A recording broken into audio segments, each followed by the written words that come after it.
We noted earlier the position of the Rabbeinu Bachaya and the Chizkuni regarding their understanding as to the reason for the death of Aharon's two sons, and that was that it was a Midah Kneged Midah on account of the fact that they offered an Eish Zara as part of the offerings brought in dedication of the Mishkan. The text is silent as to what this Eish Zara was. It was left to Rashi, who, drawing from Midrashic material, provided us with two options. The first, that the Eish Zara involved an aspect of Mora Halacha Bifnei Moshe Rabban, undermining the authority of Moshe Rabbeinu, while Rabbi Ishmael suggests that the offering in itself was not problematic. Their sin was that they made the offering under the influence of liquor, Shtuyei Yayin. The Rebbe then proceeds to ask a series of 6 questions with respect to this commentary of Rashi, and the key to answering these 6 anomalies will lie in a response to question number 3,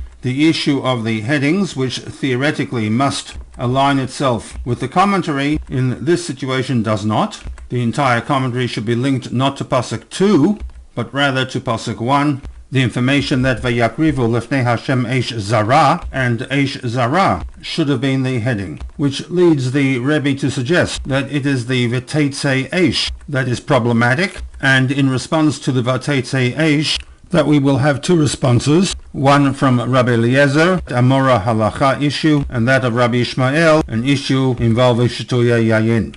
As noted in the beginning of this series, Vayikra Perek 9 notes the events that took place on the 8th day of the consecration of the Mishkan. We have a series of instructions as to the various karbanot that were to be offered and the actual sacrificing of these karbanot. This takes up the first 21 pasukim of this Perek.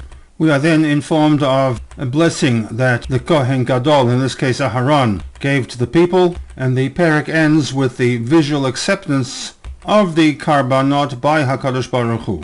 A fire descends from Hashem and incinerates the karbanot that Aaron had placed upon the Mizbeach.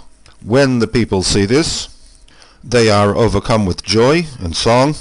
Vayaronu, says the text, Vayiplu al Panehem, falling to the ground in humility and appreciation for the return of the Shekhinah.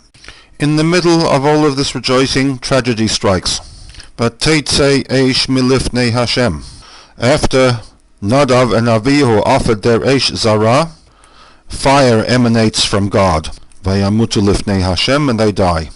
Rashbam Chizkuni maintain that this was the very same fire mentioned in Perek 9. The fire that consumed the Korbanot upon the Mizbeach also consumed Nadav and Avihu. Rashi is not bound to that position, but nevertheless he has a problem with the process.